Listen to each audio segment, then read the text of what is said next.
بسم اللہ الرحمن الرحیم ایاک نعبد و ایاک نستعین۔ میں آج اپنے ان سارے پاکستانیوں کا شکریہ ادا کرنا چاہتا ہوں کہ جو آج سڑکوں پہ نکلے، جنہوں نے مظاہرے کیے، پروٹیسٹ کیا، ایک الیکشن کمشنر کے ایک جانبدار فیصلے، ایک سازش کا حصہ بن کے، ایک مافیا کا حصہ بن کے اس نے جو فیصلہ کیا آج، اور جس کی وجہ سے میری قوم سڑکوں پہ نکلی، میں سب کا شکریہ ادا کرنا چاہتا ہوں۔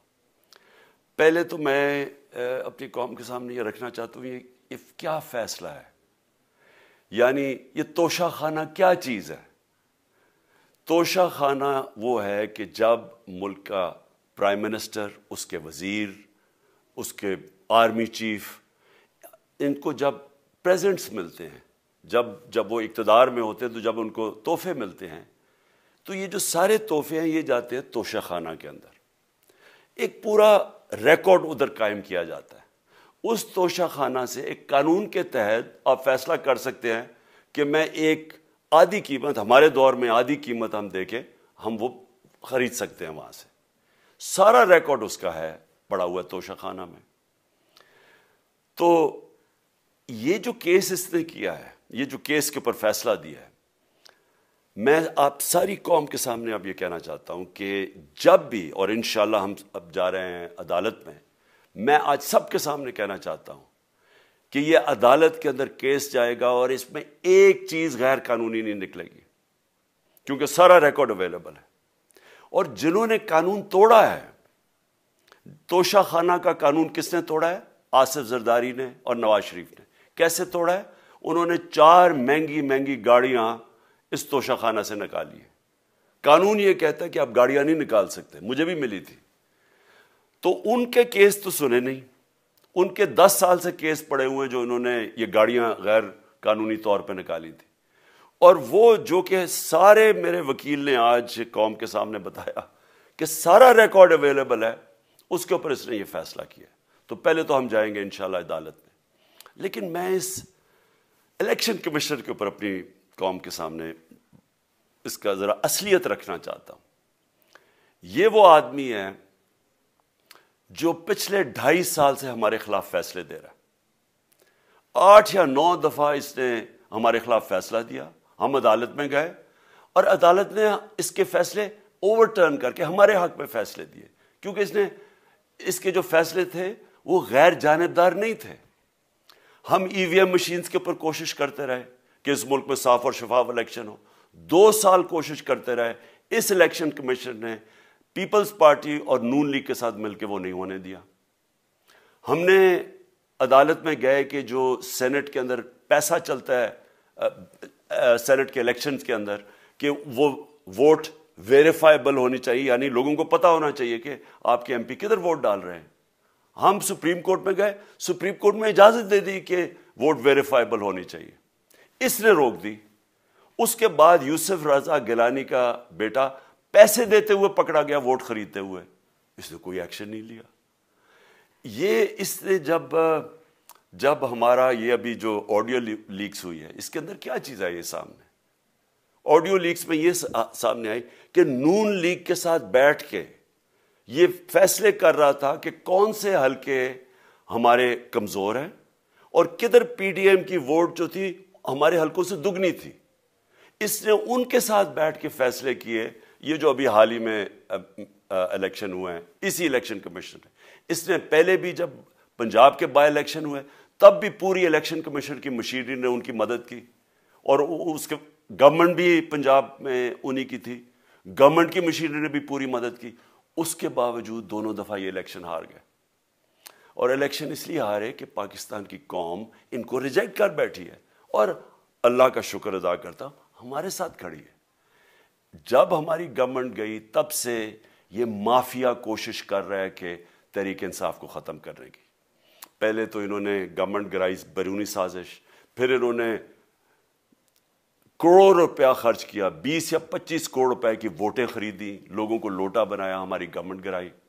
اس کے بعد جب ہم نے مظاہرہ کیا، پرامن مظاہرہ، آئین اور قانون میں رہتے ہوئے، ہمیں آئین اجازت دیتا ہے پرامن احتجاج کرنے کی، ہم نے پرامن احتجاج کرنا تھا۔ انہوں نے جس طرح ایک بیرونی جو آج بھی وہ سائفر اویلیبل ہے جس میں واضح ہے کہ ان کو باہر سے مل کے انہوں نے ایک گورنمنٹ گرائی تھی.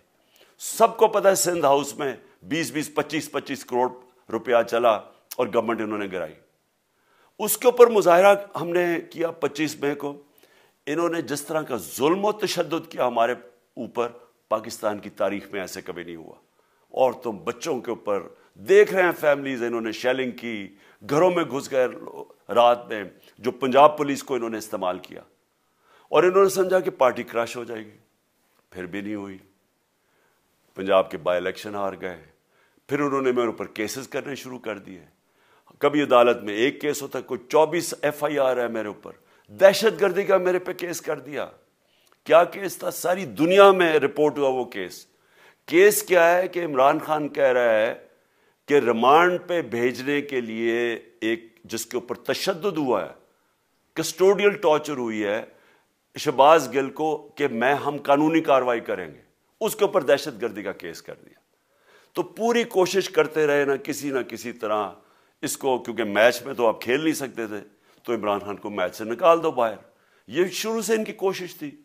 پتہ ان کو چل گیا کہ عوام آ گئی ہے کھڑی ہو ہمارے ساتھ. بڑے میں جلسے ہوئے ہیں, کبھی اتنے بڑے جلسے ہوئے ہی نہیں پاکستان میں. اور پھر یہ جو ابھی جو الیکشن ہوا ہے اس کے اندر پوری پلاننگ کرتے ایک کینڈیڈیٹ کھڑا کر کے پھر بھی ہار گئے. تو یہ مجھے پہلے ہی پتا تھا کہ انہوں نے اس کا رزلٹ کیا آنا ہے. میری ساری پارٹی کو پتا ہے, میں نے ان کو واٹس ایپ کیا, اپنے سارے لوگوں کو بتایا. مجھے کل رات میں نے سب کو بتا دیا کہ اس نے ڈسکوالیفائی کرنا ہے, کیونکہ یہ اس سازش کا حصہ ہے, یہ مافیا کا حصہ ہے. اور مافیا کیا کوشش کر رہی ہے, یہ ذرا ساری قوم سن لو. جو پاکستان کی سب سے بڑی پارٹی ہے, جو فیڈرل پارٹی ہے, باقی پارٹیز تو اب صوبائی پارٹیز رہ گئی ہیں, چھوٹی سکڑ کے ہو گئی ہیں فیملی پارٹیز. جو سارے ملک کے اندر ایک فیڈرل پارٹی ہے, اس کو ختم کرنے کی کوشش کر رہے ہیں. اور یہ میں پھر سے اس ملک کی تکلیف دے جو ہمارا تاریخ کا حصہ تھا, جب ایسٹ پاکستان ہمارے سے علیحدہ ہوا, کیا ہوا تھا؟ جو پارٹی کو سب سے بڑا مینڈیٹ ملا اسی پارٹی کو ختم کرنے کی کوشش کی. ملک کا جو ہوا وہ تاریخ کا حصہ ہے. یہ پھر کوشش کر رہے ہیں کہ ایک پارٹی جو ساری فیڈریشن کو اکٹھا رکھ سکتی ہے, اسی پارٹی کو ختم کرنے کی کوشش کر رہے ہیں کہ جناب عمران خان کو کسی طرح ڈسکوالیفائی کرے اور پھر الیکشن ہو. اور پھر مجھے اور نواز شریف کو ایک ہی طرح دکھایا جا رہا ہے کہ اچھا جی عمران خان بھی ڈسکوالیفائی ہو گیا تو نواز شریف بھی ہو گیا. نواز شریف اس ملک کا بڑا مجرم ہے. 30 سال سے چوری کر رہا ہے اس ملک کا پیسہ باہر. بڑے بڑے محلات ہیں اس کے اور اس کے بچوں کے باہر. ایک رسید نہیں دکھا سکتا کہ پیسہ کدھر سے آیا. میں نے کرکٹ کھیلتا تھا تو میں نے ایک فلیٹ خریدا. میں تو پبلک آفس ہولڈر بھی نہیں تھا. 34-35 سال پہلے میں نے فلیٹ خریدا جب کرکٹ کھیلتا تھا. اس کے باوجود میں نے 8 مہینے عدالت کے اندر ایک ایک رسید بتائی کہ مجھے کدھر سے انکم آئی, کدھر سے آمدنی آئی, اور باہر سے حلال کے پیسے کی جو میں نے جو خرچہ جو خریدا فلیٹ, اس کو جب بیچا بینک کے تھرو پاکستان میں پیسہ لے کے آیا, اپنے ملک میں پیسہ لے کے آیا. اس کی بھی منی ٹریل تھی. عدالت نے مجھے صادق اور امین کہا, اور مجھے مقابلہ اس آدمی سے کر رہے ہیں جو اربوں روپے کی پراپرٹیز لے کے بیٹھا ہوا ہے.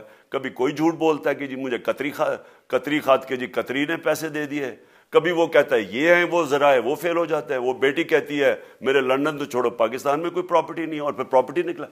یعنی جو بتا ہی نہیں سکتے کہ اس ملک سے باہر اربوں روپے کی پراپرٹیز ہے, اور اس کو اور میرے ساتھ کر رہے ہیں کہ جی آپ دونوں ڈسکوالیفائی ہو گئے. اور جو سب سے شرمناک چیز کیا ہے کہ جس آدمی کی ساری پراپرٹی سب پاکستان سب ڈکلیئرڈ اپنے نام پہ, اس کو ڈسکوالیفائی کر رہے ہیں, اور یعنی میچ سے باہر رکھنے کی کوشش کر رہے ہیں. اور کن کو اس ملک میں بچایا جا رہا ہے؟ اس ملک کے بڑے بڑے مجرم جن کے اوپر اربوں روپے کے کیسز ہیں, وہ آ کے پہلے تو ان کو سازش کے تحت ملک پہ بٹھایا جاتا ہے, پھر وہ قانون اسمبلی میں بیٹھ کے نیب کا قانون چینج کرتے ہیں اور 1100 ارب روپے اپنا معاف کروا لیتے ہیں. قوم جب نیچے پسی ہوئی ہے آج مہنگائی میں، بے روزگاری میں، 6 مہینے میں انہوں نے ملک کدھر سے کدھر پہنچا دیا ہے. آج دنیا کہہ رہی ہے کہ پاکستان قرضے نہیں اپنے واپس کر سکتا، ہمارے بانڈز کریش کر گئے ہیں، ہماری انڈسٹری نیچے جا رہی ہے، ہمارا فورن جو پاکستان میں ڈالرز آنے تھے ایکسپورٹس بھی نیچے جا رہی ہیں، ریمیٹنس بھی نیچے جا رہی ہے، ملک کی دولت کم ہو رہی ہے، گروتھ ریٹ نیچے چلی گئی ہے، کسان علیحدہ سڑکوں پہ نکلے ہوئے ہیں، ٹیکسٹائل انڈسٹری وہ 20% بند ہو گئی ہے. 6 مہینے میں وہ پاکستان کو یہاں لے کے آئے ہیں اور اپنے صرف پیسے بچا رہے ہیں، صرف آ کے اپنی چوری بچا رہے ہیں. اور جو آدمی 26 سال سے سٹرگل کر رہے ہیں اس ملک میں، قانون کی بالادستی ہو، انصاف ہو، احتساب ہو، اس کے اوپر کیسز کر رہے ہیں اس طرح کے، صرف اور صرف میرا منہ بند کرنے کے لیے. میں آج اپنی ساری قوم کے سامنے یہ آپ سب کے سامنے یہ وعدہ کرتا ہوں کہ میری جتنی بھی زندگی ہے وہ ان چوروں کا مقابلہ کرنے کے لیے. میں اس کو سیاست نہیں سمجھتا، میں اس کو جہاد سمجھتا ہوں. یہ جو مافیا بیٹھا ہوا ہے جس کا یہ حصہ ہے یہ الیکشن کمشنر، میں جب تک زندہ ہوں میں ان کا مقابلہ کروں گا. میں اپنے سارے آج جو پروٹیسٹرز بیٹھے ہیں، میں آپ سب کو آج پہلے تو شکریہ ادا کرتا ہوں. اب میں کہتا ہوں کہ اب آپ پروٹیسٹ ختم کر دیں. آج آپ پروٹیسٹ اب ختم کر دیں، کیونکہ لوگ اس وقت مشکل میں ہیں اور میں نہیں چاہتا کہ میری قوم مشکل میں ہو. لیکن آپ سب تیاری کریں. میں نے کہا تھا مہینے کے اینڈ میں لانگ مارچ کروں گا، اور میں پوری طرح انشاءاللہ اس ملک کی تاریخ کی یہ سب سے بڑا پروٹیسٹ ہوگا. اور یہ صرف لانگ مارچ پہ ختم نہیں ہوگا، یہ میری حقیقی آزادی کی تحریک چلتی رہے گی جب تک اس ملک کے اندر قانون کی بالادستی قائم نہیں ہوگی. اس طرح کے چور، اس طرح کے ڈاکو، اس طرح کے مافیا، اس طرح کا یہ کرپٹ الیکشن کمشنر جب تک یہ بیٹھے ہیں میری یہ تحریک چلے گی. اور میں اپنی ساری قوم کو آج کہہ رہا ہوں کہ یہ ملک ایک فیصلہ کن موڑ پہ ہے. اگر ہم جو اللہ کا حکم ہے کہ ظلم اور ناانصافی کے سامنے کھڑے ہو، جہاد کرو، اللہ کا حکم ہے امر بالمعروف، اچھائی کے ساتھ کھڑے ہو اور اس طرح کے چوروں کے خلاف کھڑے ہو. جب تک ہم قوم اس فیصلہ کن وقت پہ اب جدوجہد کرنے کے لیے تیاری نہیں کریں گے، ہم ان چوروں سے اپنی جان نہیں چھڑا سکیں گے. جہاد اللہ نے ہمارے پہ فرض اس لیے کیا ہے کہ جب ہم ظلم کا مقابلہ کرتے ہیں اپنی بہتری کرتے ہیں، ظلم کم ہو جاتا ہے. جب ہم اس طرح کی ناانصافی اور ظلم کے سامنے سر جھکاتے ہیں ہماری معاشرہ تباہ ہو جاتا ہے. جب معاشرہ اچھے اور برے کی تمیز ختم کرتا ہے، یہ چور جا کے ملک کا فیصلہ کرتے ہیں، وہ معاشرہ کو تباہ کر دیتے ہیں. ہم آج اس فیصلہ کن وقت پہ کھڑے ہیں. میں آپ کو کال دوں گا، پھر سے میں آپ کو کہوں، اور انشاءاللہ اس ملک کی تاریخ کی یہ سب سے بڑا مظاہرہ ہوگا، یہ سب سے بڑی پروٹیسٹ موومنٹ ہوگی، اور یہ رکے گی نہیں. اب یہ جب تک ہم اس ملک کو حقیقی طور پہ آزاد نہیں کرتے، یہ میری پروٹیسٹ موومنٹ اب چلتی رہے گی. پاکستان زندہ باد.